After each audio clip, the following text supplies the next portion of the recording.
My name is Claire Emerson. I'm 32 years old, live in a third-floor walk-up in South Boston, and work as an independent event planner. I'm not rich, but I'm proud of what I've built. My life is quiet, full of spreadsheets, flower quotes, client calls, and a surprising number of late-night coffee-fueled brainstorms. I spend my days helping other people mark their most meaningful moments with beauty and grace. But what no one sees is the mess I come from, or rather the perfect-looking mess that raised me. I was born into the Emerson family, Boston elite through and through. My parents, Charles and Margaret Emerson, built and expanded Emerson Development Group over the last 3 decades. A real estate empire, they'd call it in interviews. Sleek condos restored brownstones, glass and steel offices bearing the Emerson name. Their power is visible from the skyline. Our last name has weight in this city. And yet, within the walls of our stately Georgian colonial in Brookline, the real structure being maintained wasn't concrete or steel, it was the hierarchy. And I knew exactly where I stood in it. There were 2 of us, me the elder by 4 years, and Ben the beloved son and heir to everything. From the very beginning, he was the sun around which our parents revolved. Ben could do no wrong, even when he did. When he got a C in math, my mother told him he was creative, not conventional. When I got an A- in chemistry, she raised an eyebrow and asked if I'd been distracted. If Ben forgot his lines in the school play, it was endearing. When I missed one violin practice at age 12, I was told I was lacking discipline. The rules were written differently for him. I was the compliant one. The young lady they groomed to be poised, presentable, and perfectly helpful. I wore bows, smiled through school functions, and sat quietly at the dinner table, while Ben went on and on about whatever had caught his fleeting interest that week. I learned early that my role was not to shine, but to reflect their expectations. Graceful, supportive, never demanding. There was love, I think, or something close to it, but it came laced with pressure. Love earned through achievement, and even then grudgingly given. My accolades were always accepted with a caveat. "Let's not get too full of ourselves," my father would say. My mother once told me after I got into Brown, "Ben must be so proud of you," as if my accomplishment only had value through his eyes.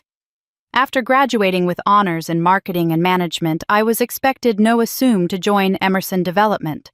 It was framed as a natural step. I lasted 3 years. 3 exhausting, demoralizing years of being talked over in meetings, having my reports edited into meaninglessness, and being constantly reminded both subtly and overtly that my ideas were only considered valid if Ben echoed them. Once during a pitch, I spent 2 weeks preparing. My father interrupted me mid-sentence to say, "Let's have Ben explain it more clearly." When I finally quit and launched my own event planning consultancy, my parents were scandalized. "You're wasting your education," my mother said. Her lip curled as though I'd told her I'd become a circus clown. "It's more of a hobby than a career," she muttered later at a dinner party, assuming I couldn't hear. My father called it an unfortunate detour. Ben didn't say anything. He never did when it might have required choosing a side. Still, I carved a life for myself. Small weddings, retirement parties, academic galas, clients who valued my precision and empathy. No one in my family ever referred a client my way. That would have been too close to acknowledging that I was good at something, independent of them. Now Ben is getting married. To Ava Hastings. Her name alone should tell you everything. The Hastings are old money and new glamour owners of a boutique luxury hotel chain that spans from Vermont to the Carolinas. Ava's mother has been featured in Architectural Digest. Her father sits on 3 philanthropic boards. Ava herself went to Brown like I did, though she graduated with a degree in art history and a minor in wedding aesthetics, if her Pinterest board is any indication.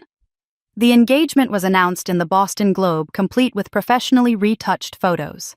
Ava all polished angles and creamy linen. Ben looking like a Kennedy in a tailored navy suit. The caption read, "A marriage of hearts and heritage." My mother sent me the clipping with a note, "Exciting times ahead for the family. Let's all do our part." The wedding isn't just an event, it's a spectacle, a social debut, the merging of 2 dynasties if my mother's tone is any guide. I knew the moment the news broke that I wouldn't be just a guest. No, in the Emerson family, you don't attend events, you contribute to them. And for me, that meant one thing: I was about to become very, very useful again. That was always my role. The invisible daughter, visible only when they needed something done and done well. But I didn't know, as I sat reading that wedding announcement, just how much of myself I was about to give away. Or how far my family would go to take even more. The dinner took place 3 weeks after the engagement announcement. My parents had invited me to their townhouse on Beacon Hill, a high-ceilinged, art-heavy monument to their curated life. The kind of place where the silence between dinner courses carried its own pedigree.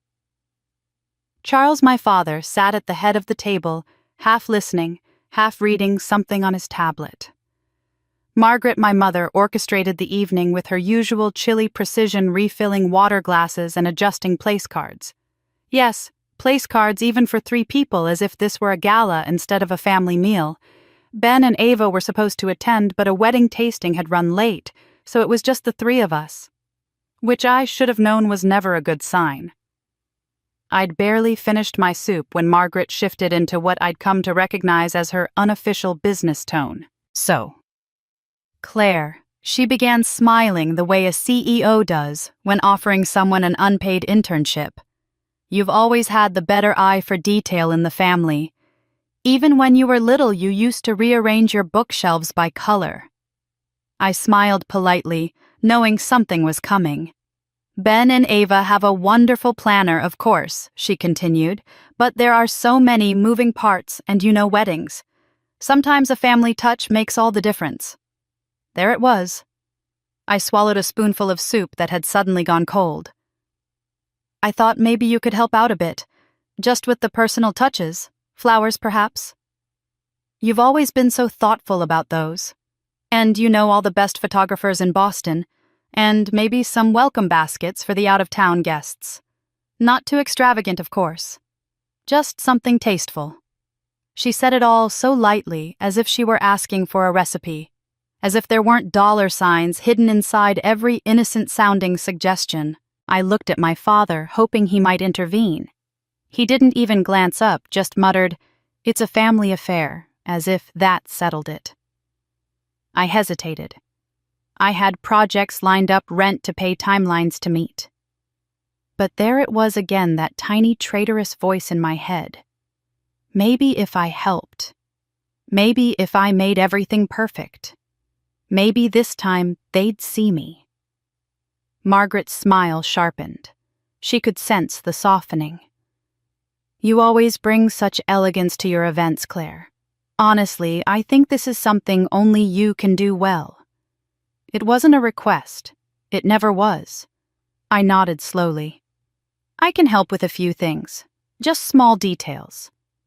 Wonderful, she said, her tone already shifting toward her next objective. We'll send over a few contacts and ideas tomorrow. Oh, and the florist Ava loved is in Italy this week, but you'll find someone comparable, I'm sure. By the end of that week, I had a binder full of responsibilities. Not just flowers and baskets and photographer options, but vendor coordination, invoice tracking, and a spreadsheet labeled MC. Upgrades that was growing larger by the hour. The welcome baskets weren't going to be baskets at all. They were curated boxes of local artisan goods, monogrammed ribbon, and handwritten notes. Ava wanted them delivered to every guest's hotel room personally. The photographer deposit was due ASAP to secure the date. And the florist required a non-refundable retainer just to schedule a consultation. You can float it for now, right? My mother said breezily on the phone. We'll reimburse you, of course. Just keep track. But I'd heard that before.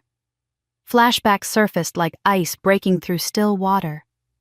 A memory of sophomore year in college, Ben red-faced and embarrassed calling me in the middle of a Thursday night because he'd missed the deadline for tuition payment. I didn't want to tell Mom and Dad, he said. They'll kill me. Can you cover it until next week? I'll pay you back. I wired him the $200 from my campus job savings. He never mentioned it again. When I brought it up months later, he blinked at me like I'd imagined it. Or the time he got a parking boot on his car outside my apartment, 3 unpaid tickets. He left me $40 for part of it and said, "You're the organized one, Claire. You handle this stuff better than I do." Even at 8 years old, I'd been the one to clean up Ben's spilled cereal in the kitchen before our mother saw. Just easier that way. Fewer lectures, less drama. Keep the peace. Be useful. That pattern had always followed me like a loyal, thankless shadow. So this time I told myself I'd do it differently. I kept meticulous notes, created a Google Drive folder with itemized expenses. I convinced myself it was professional detached, something I'd do for any client. But it wasn't just any client. It was my family. And some part of me, some deeply wired part, still wanted their recognition. Still hoped that maybe this would be the moment I became visible. So I covered the deposits. The photographer. The calligrapher Ava absolutely adored, who charged by the letter. The upscale linen samples. I told myself it wasn't permanent. I told myself I'd invoice them. I told myself this was my chance to finally be seen. But mostly I told myself what I needed to hear to say yes. Because in the Emerson family, no is a foreign language. And helping is the only way I've ever been allowed to belong. I didn't realize how deep I was until I couldn't see the surface anymore. At first I told myself the extra clients were just a precaution, just a few extra events to keep cash flow steady while I waited for the reimbursements that never came. But precaution turned into necessity. Necessity turned into desperation. I was juggling 4 weddings, 2 corporate galas, and a surprise anniversary party for a retired senator's wife who insisted on a Parisian theme down to the vintage street lamps. My apartment looked like a supply depot. Swatches of satin and linen were draped over my armchair. Boxes of lavender sachets lined the hallway. There were 2 different kinds of personalized welcome chocolates melting in my refrigerator. I hadn't eaten anything that required a fork in weeks. Sleep a myth. Meals usually crackers or coffee. Social life extinct. The only person still reaching out regularly was Lena, my best friend since college. She showed up on a Wednesday evening with Thai food and a look of alarm as soon as I opened the door. "Claire," she said, stepping over a box labeled Ava's vision board samples, "you look like someone replaced your soul with a spreadsheet." I laughed, tired and cracked at the edges. She took one look at my kitchen, then at me. "How long has it been since you ate something hot?" "Define hot," I said. And she just sighed, pulling out containers and chopsticks. As we ate, she listened, really listened, while I listed the growing mountain of small expenses I'd absorbed. The hand-dyed napkins, the premium calligraphy, the floral installations Ava saw on Pinterest that now needed to drape from the ballroom ceiling like some kind of bridal rainforest, the imported candles that had to be dripless and scented with fig and white tea. She asked me to replace the ice cream bar with a bespoke gelato cart. I said between bites of pad thai because she read somewhere that sorbet is last year. Lena set down her chopsticks. "Claire, this isn't help, it's servitude." "It's family," I said automatically. "No," she said firmly. "It's exploitation with a floral theme, and you're paying for it in every way possible." I didn't argue because she wasn't wrong. I was exhausted. There were days I forgot what I looked like without under-eye circles. Nights when I woke up to the phantom buzz of vendor emails. Moments I couldn't tell if my stomach ached from hunger or stress. After Lena left, I stayed at my desk and opened the spreadsheet. I needed to know. I needed the number. I scrolled through receipts, bank transfers, Venmo payments, deposits here, rush shipping there, deposits I'd floated temporarily. I ran the total, $21,463. I stared at the number, waiting for it to change, waiting for my screen to glitch or show me something more reasonable. But it didn't. It just blinked back at me with cold finality. $21,463. Gone. And still no one had said thank you. My mother had called twice that week, not to check in, not to offer payment, but to inform me that the gift table setup I'd arranged at the engagement party was a bit pedestrian. Ava had texted me a Pinterest board full of new ideas for ceremony lighting, ending with, "Could you check with your team?" This vibe feels more us. Ben, meanwhile, had responded to exactly one email with a thumbs up emoji. That was it. No questions, no apologies, no offers of help, no gratitude. I sat there surrounded by ribbons and candle samples and color-coded tabs, and the weight of it all just collapsed on top of me. The invoices in my hand blurred. My chest tightened, breath catching between sobs I didn't see coming. I hadn't cried in months, not because I hadn't wanted to, but because I hadn't had the time. Now it came like a storm. Ugly, gasping, full-body sobs. The kind that leave you curled up on the floor like a child. I cried for the money I'd lost, for the hours I'd given, for the years of chasing recognition that never came, for all the times I had said yes when I wanted to scream no, for the little girl inside me who thought if she just worked harder, she'd finally be seen. The invoices slipped from my fingers and scattered like fallen leaves. And in that moment on the floor of my apartment, puffy-eyed and empty, I realized that what hurt most wasn't the money. It was the silence. The absence of even the smallest gesture of acknowledgement. The way I had disappeared into my usefulness. I was the wedding planner, the fixer, the invisible daughter. And I didn't know how much more of myself I could afford to give. The morning of the wedding arrived crisp and golden, the kind of fall day New England loves to show off with. The Langford Hotel gleamed in the sunlight, stately and immaculate, and every detail inside hummed with precision.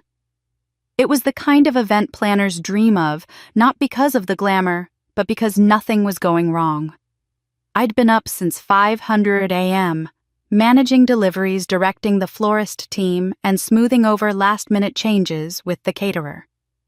Ava's mother had requested a separate gluten-free breakfast with almond milk lattes. Those were delivered to her suite at exactly 7:02. The orchids had arrived in perfect condition. Hundreds of them, white, blush, and violet, suspended from custom ceiling rigs. I watched the floral team hang them carefully bloom by bloom until the entire ballroom looked like something out of a storybook. It had cost thousands more than planned and taken everything in me to make it happen. But it was breathtaking. For a fleeting second, pride fluttered in my chest. I'd pulled it off. Every table, every place card, every shimmering detail. It was me. My sweat, my sleepless nights, my empty bank account. Claire the Hendersons' place cards have a typo. My mother's voice pierced the reverie like a thrown knife. You put an E at the end of their name. It's absolutely unacceptable. No good morning, no thank you, just more flaws to fix. I corrected the cards, rerouted the seating, calmed Ava when her makeup artist was 10 minutes late, found Ben drinking scotch with his groomsmen when he was supposed to be reviewing his vows. And then it was time. I watched from the back of the church as the ceremony began, my headset quiet for the first time all day. Ava floated down the aisle like a vision, all lace and candlelight. Ben even teared up. For the first time in weeks, my chest ached for something different, a dream I couldn't name, a life I wasn't living. The reception was exquisite. The lighting shifted like a sunset. The music swelled just right. The orchids danced above the guests like frozen waves. And yet, as I stood quietly near the bar, sipping water, I overheard my mother bragging to Ava's family friends, the orchids. Oh yes, I sourced those myself. I insisted on the suspended design. It's being featured in New England weddings next month. Margaret Emerson has a reputation to maintain after all. Not a word about me. Not the hours. Not the vendors I negotiated with. Not the check I wrote. Nothing. I walked into the nearest bathroom stall, locked the door, and slid down until I was sitting on the closed lid. The hum of the celebration muffled behind marble and frosted glass. I pressed my forehead to my knees. I didn't have any tears left, just a hollow throb of disappointment. The stall door creaked open. Claire. It was Lena. You've been gone 20 minutes. I've been searching everywhere. I needed a minute, I said, voice thick. She sat beside me on the tile floor, her cocktail dress crumpling. You did everything. And no one even said your name. I didn't reply. I couldn't. It's not too late to reclaim your power, she said softly. I looked at her. How start by seeing what they really are, not who you wish they'd be. Later that night, as the final song played and the guests danced, I passed by the small office near the ballroom where staff and family had stashed their bags. The door was ajar. I slowed as I heard my mother's voice inside. It's already done, she said, her tone low and dismissive. She'll never even notice. A pause. Then Ben, I don't know, Mom. Claire's already paid for so much. Don't be dramatic. It was just sitting there. This way, it helps the whole family. I stepped back before they could see me, heart pounding. What were they talking about? I barely made it through the rest of the night. Forced smiles, handshakes, posed photos. Champagne flutes passed like currency between people I no longer felt connected to. Back at my apartment just after midnight, I kicked off my heels and opened my laptop. I needed to know. The transaction was logged at 9:13 p.m., the exact time I'd been in the bathroom unraveling. Transfer $8,400 from my savings account to Margaret Emerson. My breath caught. I checked again. There it was, plain as day, mobile transfer marked wedding. I hadn't touched my phone at that time. I hadn't even been near it. I kept it in my small clutch, which had been at the head table while I ran around solving other people's emergencies. It required a PIN or my fingerprint, and the PIN, Ben's birthday. I sat in stunned silence, the numbers blurring on the screen. They'd done it.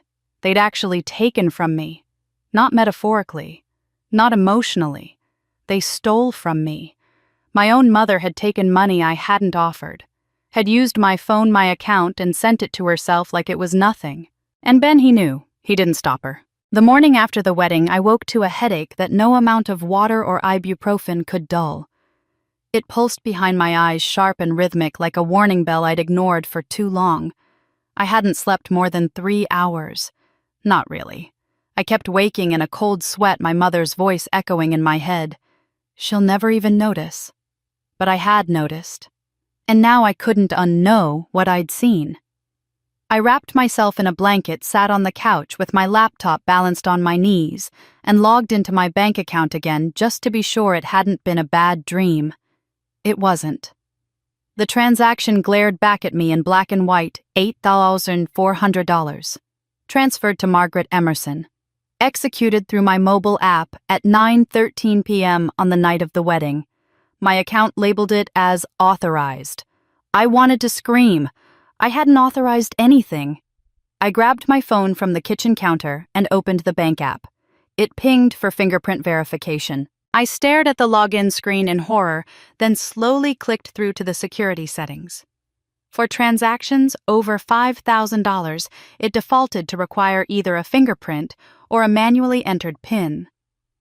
My fingerprint couldn't have been used, not unless someone had lifted my thumb while I was unconscious. But the PIN, Ben's birthday, April 3rd. I felt sick. A code I'd used for years because it was easy to remember, because I'd loved my little brother, because for too long I'd made it easy for people to take from me. I tried to retrace the night. At 9:13, I was hiding in the bathroom, falling apart. My clutch had been left at the head table out in the open, unsupervised. Anyone who knew my PIN and had access to my phone for 2 minutes could have done it. And my mother had that access. Hands trembling, I took screenshots, every transaction detail, the timestamp, the recipient's name. Then I opened my messages. I'd texted the bandleader at 9:08 p.m., asking to adjust the volume. I had another message to the venue coordinator at 9:25. That narrow window proved I wasn't even holding my phone at 9:13. Evidence. I snapped photos of those messages time-stamped. Then pulled my mobile app security setting info documenting the fingerprint PIN requirement. I wasn't just upset, I was building a case. Still, it felt surreal. Like this couldn't actually be happening to me. My fingers hovered over my screen before I hit call next to Lena's name. She picked up after 2 rings. "Claire, you okay?" I hadn't even realized I'd started crying until I opened my mouth to speak. "They stole from me," I choked out. "My mom. She took money from my account." There was a sharp intake of breath. "Wait. What $8,400? Transferred during the reception, while I was in the bathroom." I heard the shift in her tone immediately. From concern to something steely. Protective. "Claire, that's not just family drama. That's theft." "I know." She was silent for a moment. "So what are you going to do?" I don't know."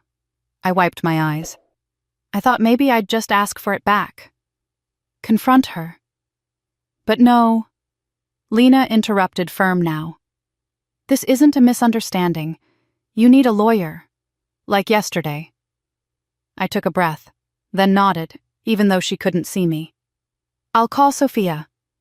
Sophia Chang and I had met during undergrad before she went on to law school, and I started my first job in event planning. She'd clerked for a judge and now worked in family and estate law. Smart, direct, honest. I texted her explaining just enough to signal urgency. She responded within 5 minutes. "Meet me at Brew & Combing at 3 p.m. Bring everything." By 2:45, I was seated with 2 folders of printouts, copies of emails, text screenshots, my event planning budget spreadsheet, and every receipt I'd covered for Ben and Ava's wedding. Sophia arrived on time, slid into the seat across from me, and offered a comforting smile. "This sounds serious. Walk me through it." I did. Start to finish. From being voluntold, to handle flowers and photography, to paying deposits out of pocket, to the spiraling costs and the final betrayal. I showed her the bank screenshots and described the overheard conversation between my mother and Ben. Sophia's expression hardened. "This isn't fuzzy, it's theft. Even if it's my mom, especially because it's your mom. You didn't give permission. She accessed your phone, knew your PIN, and took funds. That's unauthorized use of a financial account and likely violates both state and federal fraud statutes." I swallowed. "What do I do?" "We draft a formal demand letter. It'll outline the amount taken, specify that it was done without your consent, and provide a clear deadline to return the money. We also prepare a police report ready to file if they refuse." My pulse picked up. Sophia opened her laptop, started typing. "You're not overreacting. Don't let their guilt trips blur this for you. You've been emotionally and financially manipulated for years. This isn't the first time, it's just the first time you're saying no." I stared at her screen, watching her compose the letter that would become the first crack in the foundation of my family's power over me. "Thanks, Sophia," I whispered. "Don't thank me yet," she said. "Just promise me you won't back down." And I did. For the first time, I meant it. The next morning, I arrived at my parents' home with a folder of documents in my bag and a tension knotting my shoulders tighter than the fitted navy blazer I wore. It was time. Brunch was already underway. The sunroom gleamed with glassware and polished silver. My mother, Margaret Emerson, was holding court as usual, sipping from a crystal flute, while Jessica's parents laughed politely. My father, Charles, read the paper with detached civility. My brother Ben and his new wife Ava sat on the love seat, still radiating post-wedding glow. No one noticed me at first. Claire Margaret finally said, smiling with a feigned warmth, "We were about to start without you. The salmon soufflé is getting cold." I walked to the table and placed my bag down deliberately. "I won't be staying long," I said, sliding into a chair. "We have something to discuss." The room shifted almost imperceptibly. Charles lowered his paper. Ava's polite smile faltered. Ben gave me a nervous glance. "I checked my bank account this morning," I said calmly. "A transfer was made last night. $8,400. From my account to yours, Mom." Margaret blinked, pausing mid-sip. "That's odd," she said. "Are you sure I have the transaction details right here?" I said, pulling out the printout. It was done using my mobile banking app. At 9:17 p.m. while I was coordinating your reception-solving problems. My phone wasn't with me. Margaret's smile stiffened. Claire. I'm sure it was something we discussed, something wedding-related. No, I said flatly. We never discussed you accessing my banking app using my PIN Ben's birthday, by the way, to transfer thousands of dollars. Ava's eyebrows knit in confusion. Wait. Are you saying your mom took the money from your account? Ben looked between us, pale. Mom. I did what was necessary. Margaret snapped, composure slipping. The honeymoon upgrades weren't covered. I handled it. By stealing, I said. By violating my privacy and draining what little I had left, I thought you'd understand, she said coolly. You weren't using it, and this was your brother's wedding. A once-in-a-lifetime moment. I took a breath and opened the folder. Let's be clear about what I've already contributed. Here are receipts for everything I paid for florals, the photographer welcome gifts, cocktail hour linens, the bar package. I laid them out across the table one by one like evidence in a courtroom. Total $22,786, all from my personal savings. Silence fell like a curtain. Ben stared at the table. You paid for all of that? He whispered. I had no idea, Ava said, visibly shaken. Claire? I'm so sorry. I thought your business was sponsoring it. Margaret scoffed. She's exaggerating. She offered. She said she wanted the exposure. No, I didn't, I said sharply. You made assumptions. You manipulated. You guilted me with your "you've always had the better eye for detail" line. You've done it all my life. This time I have proof. Charles reached for the receipts, skimming through them slowly, a frown deepening across his forehead. This can't be right, he murmured. It is, I said. And last night's theft crossed a line. That's why I brought this. I pulled out the demand letter Sophia helped me draft, along with a copy of the prepared police report. You have 48 hours to return the stolen money, or I file this with the police and pursue legal action. Ben's face drained of color. Claire, I'm not bluffing, I said, and I've already requested security footage from the hotel.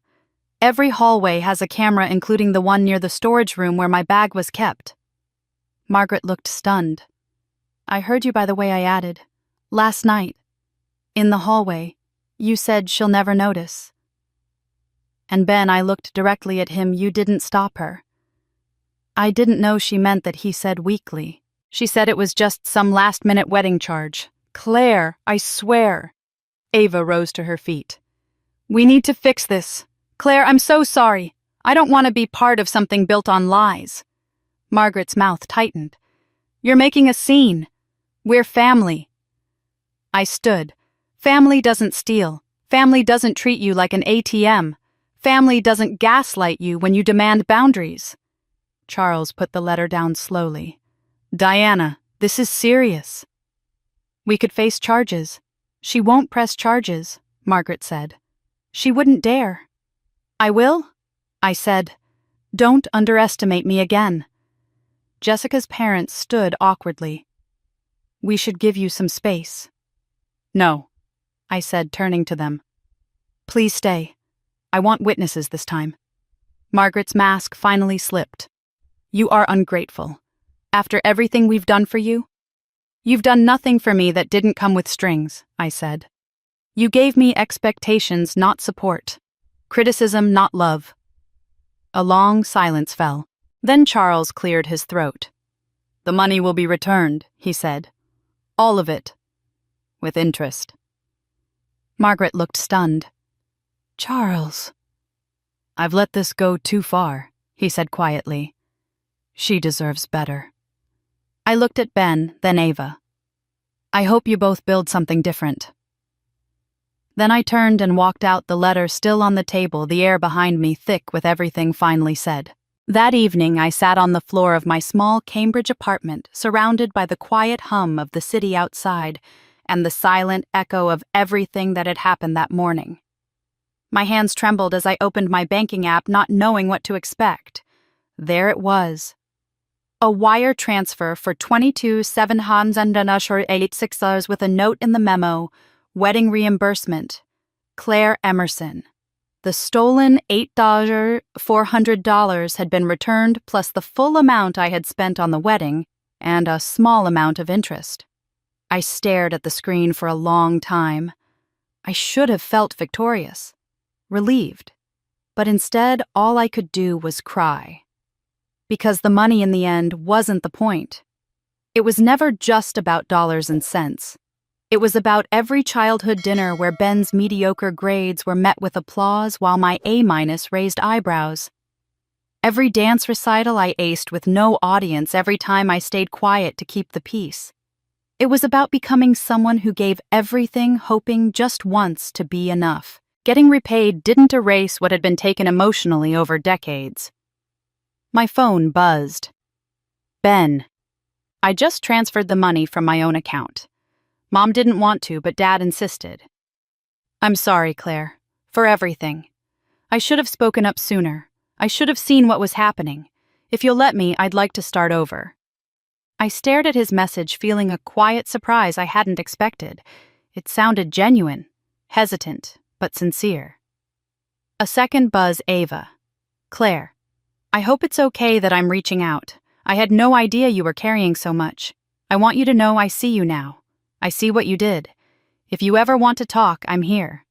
I responded with a simple, thank you. Anything more felt too fragile. From my mother, nothing. Not even a token gesture. The silence said everything. Her control had slipped. Her narrative shattered, and rather than face that, she retreated behind it. I realized then I wasn't angry anymore. Just done. The next morning, I called the therapist Lena had recommended. Her name was Dr. Karen Hollis, and from the moment we started talking, I felt like I was peeling back layers I didn't even know I'd built. I've always felt like I was the extra person in my family, I said in our first session. Not the one they wanted, just the one they used when it was convenient. Dr. Hollis nodded. That's a deeply painful place to be. When our roles in the family system are defined for us, especially in rigid, unequal ways, we internalize those identities as truth. What kind of role is that, I asked, even though I already had an idea. You were the scapegoat, Claire, she said gently. And your brother was the golden child. It's a classic dynamic in emotionally dysfunctional families. One child is idealized, the other devalued. Not because of merit, but because the parents need to maintain their image. I sat there in stunned silence. Not because I hadn't suspected it, but because hearing someone name it felt like pulling truth out of fog. She continued, You were expected to support, to carry, to appease. And when you resisted by choosing your own career, your independence, they punished you through exclusion and guilt. I swallowed hard. So all this time, I thought if I just worked harder, gave more, proved myself. You were trying to earn love. Dr. Hollis finished for me. But love doesn't work that way. Tears slid down my cheeks, quiet but unstoppable. Not because I was sad. At least not only because of that, but because I was finally seeing the pattern for what it was. It wasn't me. It had never been me. I had contorted myself into someone useful, pleasing, and visible. Because I believed love had to be earned. That moment sitting in a softly lit office, surrounded by books and silence and the slow breath of healing, was the beginning of something new. Not just recovery, but discovery. In the weeks that followed, I started building boundaries with intentionality. I didn't respond to my mother's eventual icy voicemail asking why I was avoiding family. I declined the next family dinner. I went on long walks, cooked for myself, let Lena drag me to a comedy show. I slept deeply for the first time in months. And every Monday at 3 p.m., I sat in Dr. Hollis's office and kept unwinding the emotional knots I'd carried since childhood. One session, I brought in a photograph me at 8 years old holding a cake I'd decorated myself, beaming into the camera. She just wanted to be seen, I whispered. She just wanted someone to say she mattered. She still does, Dr. Hollis said. but now she has you to protect her. I walked out of that session feeling both raw and full, like grief and grace had finally made room for each other in the same breath. I was still learning, still healing, still facing the temptation to shrink, but I had found something stronger than approval. I had found truth, and for the first time in my life, it was enough. 3 months after the wedding, I finally signed the lease on a tiny studio nestled above a florist's shop in Cambridge. It wasn't grand, but it was mine. Every detail from the sage green accent wall to the sun-drenched window ledge where I kept fresh tulips was chosen with intention. There were no pastel watercolors approved by Margaret, no sterile symmetry to impress guests, just quiet comfort carved entirely on my terms. I also launched something new, my own boutique event planning studio. I called it Emerson and Wild, a name that blended the parts of me I wanted to honor, the structured elegance my work had always carried, and the fierce, untamed clarity I'd finally found. My tagline, Moments That Matter. Memories, not margins.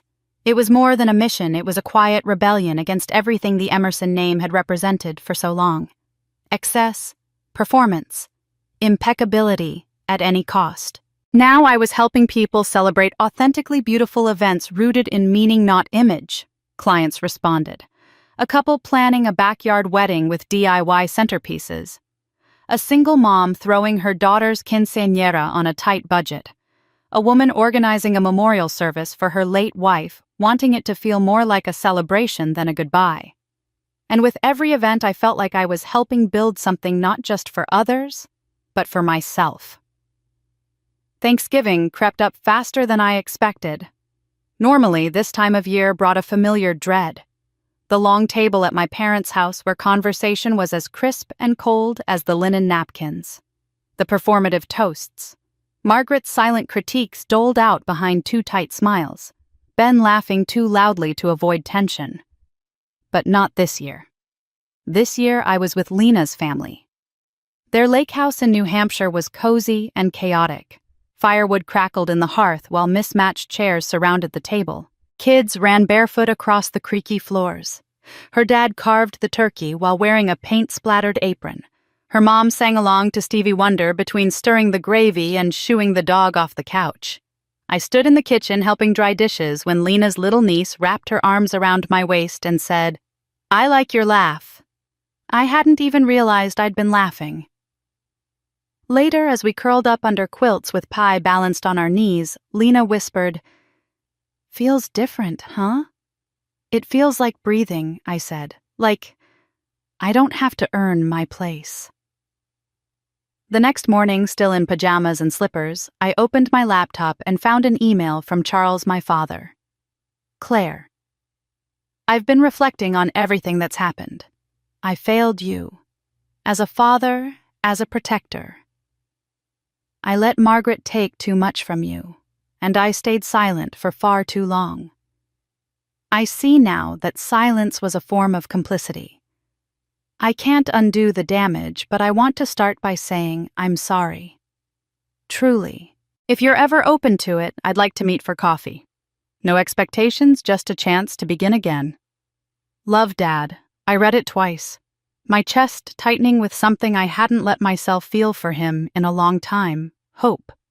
Not absolution, but maybe the first step toward rebuilding. That same afternoon, Ava sent a text.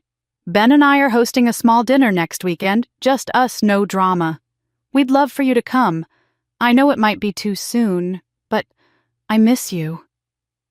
Her message felt different than the ones that came after the wedding, less reactive, more thoughtful. I said I'd think about it, and I meant it. In the weeks that followed, I took slow steps toward reconnecting with boundaries. I replied to my father's email and agreed to coffee. We met at a little cafe near the public garden. He looked older than I remembered, as though months had aged him years. The conversation was awkward at first. We talked about work, the Red Sox, the weather, but eventually he cleared his throat and said, "You were always the strongest one you know. I just wish I'd seen it sooner." I blinked hard. I didn't want to be strong. I just wanted to be seen. We sat in silence for a moment, the weight of years stretching between us. But it didn't feel sharp anymore. Just real, honest, human. By December, I agreed to limited holiday contact. Christmas Eve dinner at Ben and Ava's apartment on my terms. No overnight stay, no last-minute tasks, no performance. Their place was warm and unfussy. Ava cooked a pot roast that filled the air with rosemary and garlic. Ben handed me a gift wrapped messily but thoughtfully, and looked sheepish as he said, "We're still working on unlearning everything." I smiled. So am I. At one point, Ava pulled me aside and said, "You know, I used to think your family was so perfect. Now I just think they didn't know how to see you." I nodded. They're starting to learn. That night, walking home beneath twinkling lights and crisp winter air, I realized something had shifted. The girl who once bent herself into silence for her family's approval, she'd stopped shrinking. I wasn't just building a business, I was building a life. One where I set the table, one where I got to decide who had a seat. I arrived at Ben and Ava's apartment just before 6 on Christmas Eve. Snowflakes drifted lazily through the streetlights, dusting the sidewalks in quiet white. I stood outside their building for a moment, gloved hands buried in my coat pockets, breathing in the cold. I was nervous, but not in the brittle, fearful way I used to be around my family. This was something different. Clearer, cleaner. A kind of nervousness that came from standing tall, not small.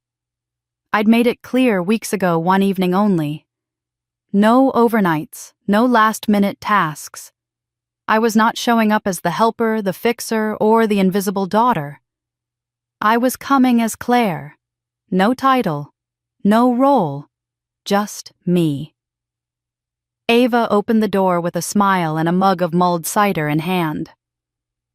"You're here. I'm so glad." Their home was warmly lit, pine-scented, and unpretentious string lights draped loosely over bookcases, mismatched ornaments hanging from a slightly lopsided tree. A jazz version of Silent Night played softly in the background. Claire Ben called from the kitchen, waving a wooden spoon. "I didn't burn anything yet." I laughed. "That's a Christmas miracle." Dinner was relaxed, a little messy, full of laughter. Ben recounted childhood stories with new awareness, wincing when he mentioned our old family vacations. "I honestly don't know how I missed it all," he said. "You were carrying everything. You weren't allowed to see it," I said. "That's how it works." He nodded slowly, and I could see he understood now in a way he hadn't before. It didn't fix the past, but it mattered. Then the doorbell rang. Margaret entered fashionably late and impeccably dressed, her perfume arriving half a second before she did. She greeted Ava, hugged Ben stiffly, then turned to me. "Claire," she said, smoothing the sleeve of her coat. "Merry Christmas." I nodded. "Merry Christmas." There was a pause, thick but brief. She didn't apologize. She didn't gush. But she didn't turn away either. Instead, she asked, "How's your new business? The boutique thing?" "It's called Emerson and Wild," I said evenly. "It's going well." She glanced at the ornaments. "Well, I suppose not every path has to be traditional." It was the closest thing to small talk she'd ever made without judgment wrapped inside it. And while it wasn't warmth, it wasn't frost either. We sat at opposite ends of the table. Our conversations didn't overlap, and that was okay. After dessert, Ava's ambitious but slightly lopsided Yule log Margaret said she had to leave early. She nodded at me before she went. Not affectionate, not contrite, just acknowledging. And that I realized was the beginning of something. Not closure, not reconciliation, but movement. A slow, stubborn thaw. I didn't need her to change overnight. I didn't even need her to change at all, not for me. I'd already done the changing.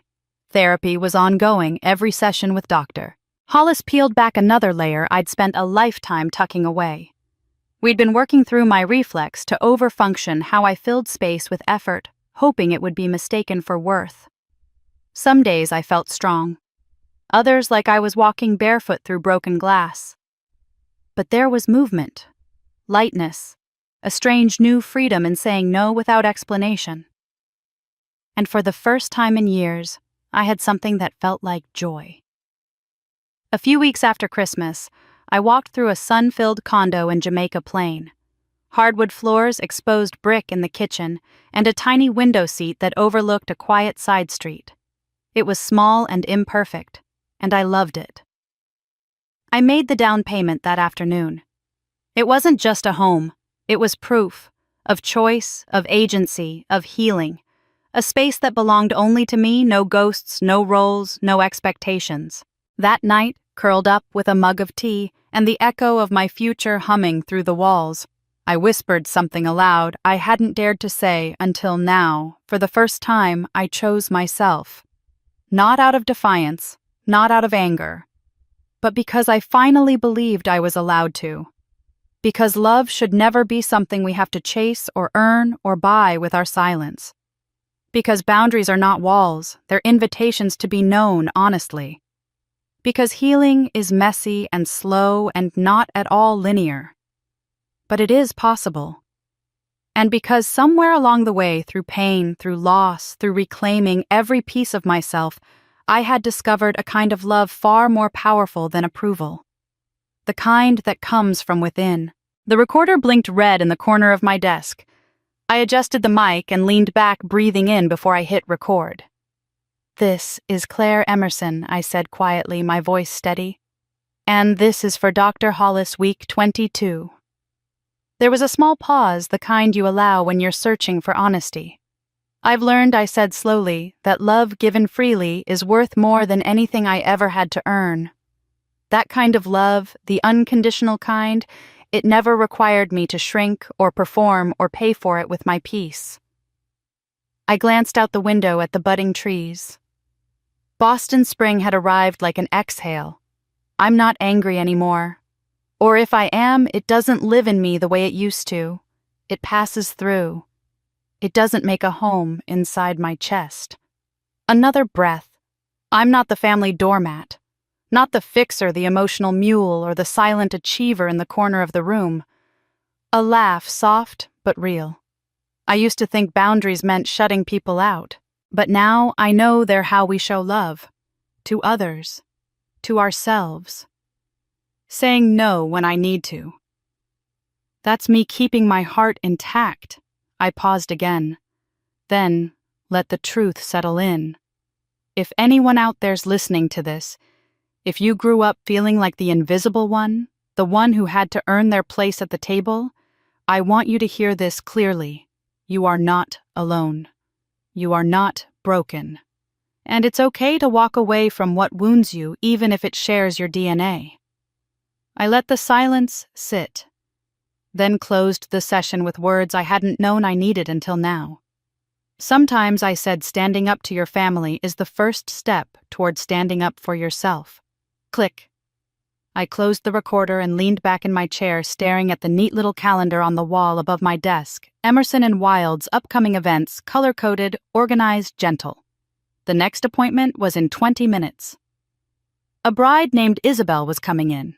She'd called 2 days ago, soft-spoken and nervous. Said she had a small budget, a backyard venue, and a lot of love. Her fiancé worked nights at a hospital. She was a teacher. They didn't have Pinterest-perfect dreams, just wanted a day that felt like them. When she arrived, I greeted her with a warm mug of tea and a promise. "I can make magic out of meaning," I said, "not money. You're in the right place." And I meant it.